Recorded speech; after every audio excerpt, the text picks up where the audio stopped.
পরপর ম্যাচ হেরে মানসিকভাবে ভেঙে পড়া ইস্টবেঙ্গলকে ঘুরে দাঁড় করিয়েছিলেন। এএফসিতে কোয়ার্টার ফাইনালে নিয়ে গেছিলেন লাল হলুদ ব্রিগেডকে। এবার অস্কার ব্রুজোর হাতেই আগামী মৌসুমের দায়িত্ব দিয়ে দিলেন ইমামি ইস্টবেঙ্গল এফসি। আরও 1 বছরের জন্য ইস্টবেঙ্গল ক্লাবে থাকছেন অস্কার ব্রুজো।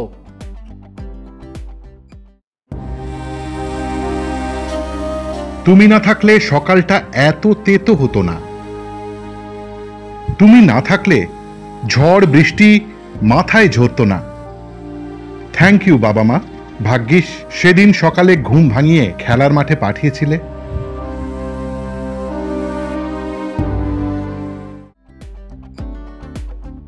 বৃহস্পতিবার সরকারি বিবৃতি দিয়ে ইস্টবেঙ্গল এফসি জানায় আগামী 2025-26 মরশুমেও হেড কোচ হিসেবে দায়িত্ব পালন করবেন অস্কার ব্রুজো।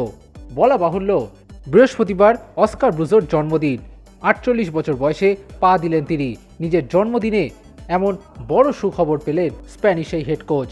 আর ইস্টবেঙ্গলে আরও 1 বছর থেকে নিজের লক্ষ্যের কথা স্পষ্ট করে জানিয়ে দিলেন অস্কার। তিনি জানিয়েছেন ইমামি ইস্টবেঙ্গল এফসির সাথে আগামী মরশুমে থাকতে পেরে খুবই খুশি। যেখানে গত মরশুমে প্রচুর কঠিন চ্যালেঞ্জের মুখোমুখি আমরা হয়েছিলাম, বিশেষ করে পরপর বেশ কয়েকটি ম্যাচ আমরা হেরেছিলাম, সেখান থেকে আমরা বেশ কিছু নতুন অভিজ্ঞতা অর্জন করেছি। আর এখন আমরা জয়ের মানসিকতা নিয়ে এই মরশুমে নামব, যা আমাদের ক্লাবের সত্যিকারের পরিচয়। ইস্টবেঙ্গলের ঐতিহ্য অর্থাৎ সেই লড়াই, সেই প্রত্যয়, এই বিষয়গুলি সমর্থকদের প্রাপ্য, আর সেটাই আমরা তুলে ধরব। এদিকে ইমামি গ্রুপের বিভাস বর্ধন আগরওয়াল এই বিষয়ে বলেছেন, অস্কারের আগমন আমাদের দলকে নতুন শক্তি জুগিয়েছে।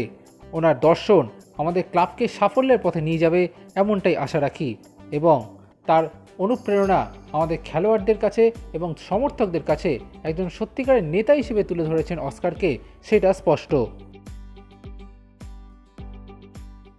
Extra time.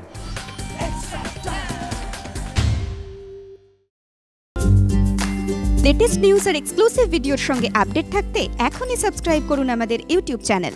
বেল আইকনে ক্লিক করতে ভুলবেন না যেন।